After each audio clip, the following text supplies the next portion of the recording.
இங்கே ஒரு கடினமான ஒரு பாதை ஒன்றை ஏற்படுத்துகிறாங்க. அதில் வந்து ஒரு வாகனத்தை செலுத்துகிறாங்க. முதலாவதுல ஓகே, அது பாதையின் அளவை வந்து மாற்றுறாங்க. அந்த டைமில் அந்த வாகனம் வந்து விழுறதை பார்க்கலாம்.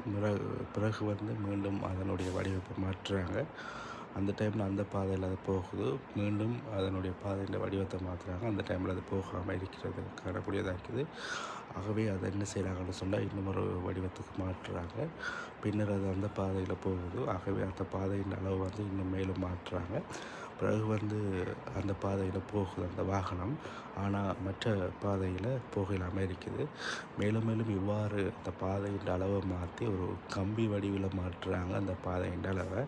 அதுக்கேற்ற மாதிரி அந்த வாகனத்தை கடைசியாக வடிவமைக்கிறத நீங்கள் வந்து இந்த வீடியோவில் பார்க்கலாம்.